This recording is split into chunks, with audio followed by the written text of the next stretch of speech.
Solo levelling इस anime की दुनिया अमेजिंग है, जहाँ पर मॉन्स्टर सेट डंजन्स है और उन्हें हराने के लिए हंटर्स है। एंड इन्हीं हंटर्स को एक रैंक सिस्टम से बांटा जाता है, जिनमें से स्ट्रॉन्गेस्ट हंटर्स को नेशनल लेवल हंटर्स कहा जाता है। तो आज हम इन्हीं के बारे में बात करने वाले हैं कि भैया ऐसी क्या अन पड़ी जिसलिए नेशनल लेवल हंटर्स को बनाना पड़ा, और क्यों और कितने बनाने पड़े। लेकिन इससे पहले मैं तुम्हें बहुत ही बड़ा वाला स्पॉइलर अलर्ट दे देता हूँ, तो अब तुम्हारे अंदर दम हो तो ही इस वीडियो को देखना। अरे मेरा मतलब वो नहीं था। वीडियो स्टार्ट करते हैं। सोलर लेवलिंग की दुनिया में हंटर्स को रैंक किया जाता है उनके पावर्स के बेस पर। फॉर एग्जांपल, अगर कोई ई लेवल का हंटर है तो वो बहुत वीक होगा, वही अगर कोई एस लेवल का हंटर है तो वो स्ट्रॉन्ग होगा। लेकिन इन्हीं के अंदर कुछ हंटर्स होते हैं जिन्हें अलग दर्जा दिया जाता है, और उन्हीं को कहा जाता है नेशनल लेवल हंटर्स। पर पूरी दुनिया में सिर्फ 5 ही ऑफिशियल नेशनल लेवल हंटर्स है। और ध्यान रखना, मैंने यहाँ पर ऑफिशियली बोला है, और मैंने ऐसा क्यों बोला है ये तुम्हें आगे जाकर पता चल जाएगा।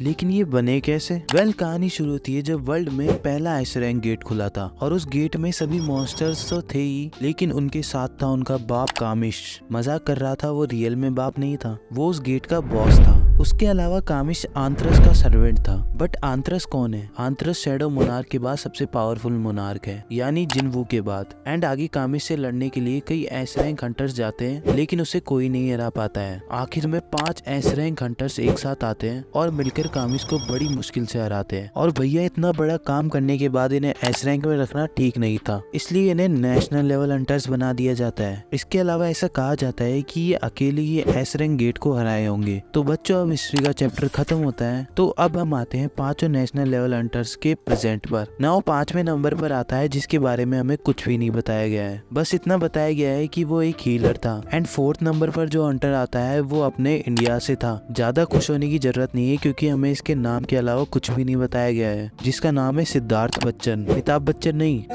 देखा आपने लापरवाही का नतीजा है। और इसके पावर्स के बारे में थोड़ा बहुत पता है कि इसके पास रूलर्स अथॉरिटी है। नाउ 3रे नंबर पर जो हंटर आता है उसका नाम है क्रिस्टोफर रीड। ये एक अमेरिकन हंटर है जिसे सब लोन वुल्फ भी कहते हैं, क्योंकि ये अकेले ही सारे काम करता है। एंड मानवा में क्रिस को मारने के लिए 3 मोनार्क्स आए थे। क्रिस उनसे मारा जाता है, क्योंकि ऑब्वियस सी बात है, 3 मोनार्क्स के सामने एक नेशनल लेवल हंटर थोड़ी टिकेगा। लेकिन ऐसा नहीं है कि क्रिस ने कोशिश नहीं की थी, उसने तीनों मोनार्क्स को नेक टू नेक टक्कर दी थी। और क्रिस की पावर्स की बात करें तो उसके पास rulers authority, spiritual body manifestation and super strength वगैरह तो थी। खैर, 2nd नंबर पर आता है लियू जीगैंग। नाम से पता चल गया होगा कि ये चाइना से है। एंड मानवा में लियू के बारे में अच्छे से बताया गया है। इसकी पावर्स के बारे में बात करें तो लियू के पास speed, durability, rulers authority, spiritual body manifestation, and वो अपनी स्वॉर्ड की हेल्प से एनर्जी ब्लास्ट भी कर सकता था। नाउ पहले नंबर पर आता है थॉमस आंड्रे, जो कि सबसे स्ट्रॉन्गेस्ट नेशनल लेवल हंटर है। थॉमस का बर्थ गरीब फैमिली में हुआ था, जहाँ उसे खाने के लिए भी लड़ना पड़ता था,